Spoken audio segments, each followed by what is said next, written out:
तो गर्मजोशी के साथ उनका स्वागत किया गया और उसके बाद प्रधानमंत्री नरेंद्र मोदी यहां पर पहुंचने के बाद प्रधानमंत्री ने यहां पर पूजा अर्चना की। उससे जुड़ी ये तस्वीरें अब से बस कुछ ही देर पहले की हैं, जब प्रधानमंत्री यहां पर पहुंचे और उसके बाद प्रधानमंत्री ने किस तरह से यहां पर पूजा अर्चना की, उससे जुड़ी हुई तस्वीरें हम आपके साथ साझा कर रहे हैं। अजय मिश्रा हमारे सहयोगी हमारे साथ जुड़ चुके हैं।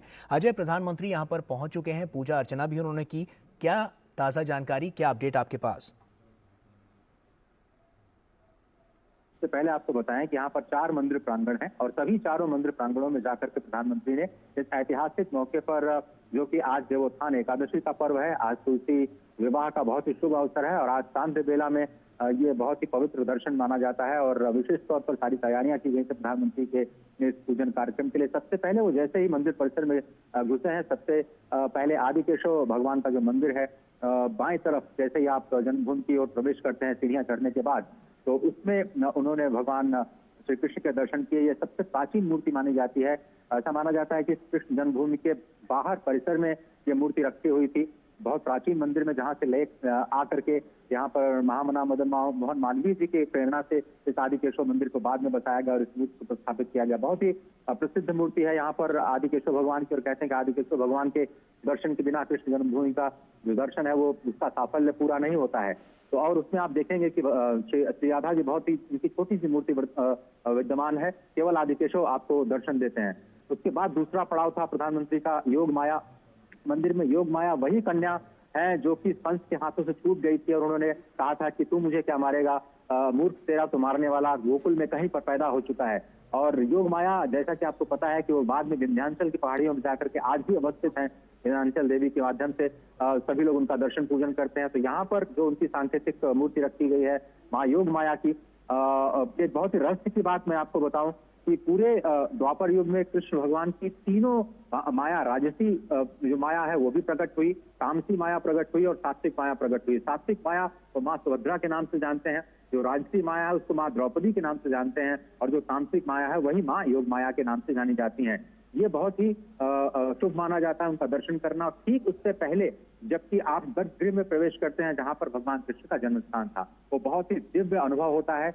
ऐसा अनुभव जो मैं अभी शब्दों में आपको बयान नहीं कर सकता। आपको जाकर के आपको सिर्फ शांति और सुकून, क्योंकि उस वक्त तो माँ देवकी और पिता वसुदेव के अलावा और उस जगह कोई भी नहीं था जब भगवान ने प्राकट्य किया। और परब्रह्म, आपको पता है कि 8 अरब 64 करोड़ वर्षों के बाद एक बार श्री कृष्ण का परब्रह्म परमात्मा का जन्म होता है। बहुत ही सौभाग्य का आज का दिन है कि आज हम सभी इस क्षण के साक्षी हैं जब प्रधानमंत्री ने एक इतिहास बनाया है। एक और बड़ी बात गौरव की, आज तक कोई भी प्रधानमंत्री कृष्ण जन्मभूमि में दर्शन के लिए नहीं आया। तो बड़ी बात यही है कि आज प्रधानमंत्री आए और उन्होंने सभी स्थानों का दर्शन किया। अभी जो तस्वीरें आप देख रहे हैं वो भागवत भवन की हैं, जो सबसे बाद में मंदिर बनाया गया है। बहुत ही दिव्य प्रतिमा, जहां पर कृष्ण जन्माष्टमी का पर्व बहुत ही धूमधाम से मनाया जाता है।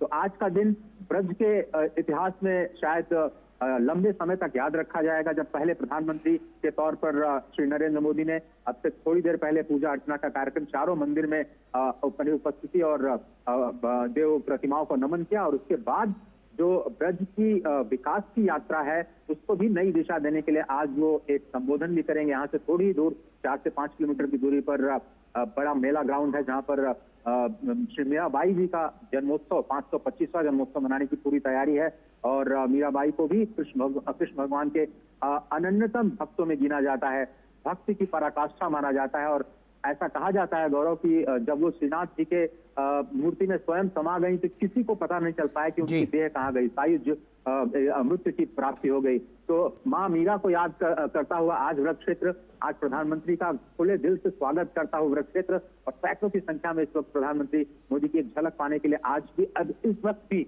लोग इंतजार कर रहे हैं कि वो पूजा अर्चना के बाद बाहर निकलेंगे और उनकी एक झलक उनको मिल पाएगी। बहुत सारे लोग प्रतीक्षा में लगे। बिल्कुल अजय, आपसे ये भी समझना चाहेंगे कि किस तरह की व्यवस्थाएं और की गई हैं और प्रधानमंत्री नरेंद्र मोदी का ये जो पूरा दौरा है ये किन किन मायनों में और ज्यादा खास होने वाला है? देखिए, पहला तो ऐतिहासिक मौका है कि वो जन्मभूमि पर आए और जन्मभूमि का, कृष्ण जन्मभूमि का संबंध सीधे राम जन्मभूमि से है। ये बहुत सारे कम लोग समझते हैं। इस बात को समझना होगा कि राम जन्मभूमि की जो अयोध्या की भूमि है वहीं से शत्रुघ्न भगवान आकर के उन्होंने मथुरापुरी को बसाया और 7 पुरियों में मथुरा को पुरीश्वरीम कहा जाता है ना, पुरियों की ईश्वरी अधिष्ठात्री देवी के तौर पर कहा जाता है। इस सब देखिए मेरे सामने मैं जो देख पा रहा हूँ, जी। करतल ध्वनि से पूरी भीड़ जो है प्रधानमंत्री का स्वागत करते हुए और प्रधानमंत्री भी उन सभी का अभिवादन स्वीकार करते हुए इस वक्त पूजा अर्चना के बाद जब वो बाहर निकले हैं, तो जिस तरह से उत्साह देखा जा रहा है, देश के अलग अलग हिस्सों से जो आज एकादशी के अवसर पर दर्शन करने के लिए कृष्ण जन्मभूमि में पधारे थे, आज उनके लिए दोहरी खुशी का मौका है कि आज उनको प्रधानमंत्री के साथ भी अपने प्रिय प्रधानमंत्री के साथ भी मुखातिब होने का मौका मिल रहा है। हर्षोल्लास इस वक्त चरम पर है और सभी लोग हाथ हिला करके एक अभिवादन, एक उनकी झलक पाना चाहते हैं। ऐतिहासिक होने के साथ साथ ब्रज क्षेत्र के लिए इंतजार है इस बात का कि क्या वो काशी कॉरिडोर की तर्ज पर यहाँ पर ब्रजभूमि में जो बांके बिहारी मंदिर का कॉरिडोर है, क्या उसके लिए बड़ी घोषणाएं कर सकते हैं। जो रिपोर्ट्स आ रही है मीडिया के माध्यम से, उसमें ये कहा जा रहा है कि 1000 करोड़ रुपए की सौगात की घोषणा आज की जा सकते हैं और फिर से मोदी मोदी के जो नारे हैं वो यहाँ पर लगना शुरू हो गए हैं और स्वागत की तैयारियां जो पहले से की गई हैं। आपको बताएं, सुरक्षा के बहुत ही जबरदस्त इंतजाम किया गया है। 4-4.5 पुलिसकर्मी चप्पे चप्पे पर इस वक्त कृष्ण जन्मभूमि के यहाँ पर परिसर में तैनात हैं और मजबूत सुरक्षा व्यवस्था के बीच में यहाँ से अब प्रधानमंत्री थोड़ी देर बाद निकलेंगे और सीधे जाएंगे और रैली ग्राउंड में, जहाँ पर मीराबाई का जन्मोत्सव मनाने जाने की पूरी तैयारियां हो चुकी हैं। एक संग्रहालय है, उसका वो दर्शन करेंगे, एक उत्पादों की श्रृंखला है, उसका भी दर्शन करेंगे और साथ ही साथ वहां पर उद्बोधन भी करेंगे। बहुत ही गौरव का क्षण है ब्रज क्षेत्र के लिए और तपस्या की भूमि मथुरा को माना जाता है। प्रधानमंत्री की तपस्या से भी पूरा देश और पूरी दुनिया परिचित है और शायद वहां पे हमें कुछ बड़ी घोषणाएं सुनने को मिले। स्पष्ट तौर पर वो एक बार फिर से नागरिकों के कर्तव्यों पर लोगों का फोकस कर सकते हैं और कुछ बड़ी घोषणाएं कर सकते हैं। सभी को इंतजार। बिल्कुल, प्रधानमंत्री मथुरा में हैं और ऐसे में वहां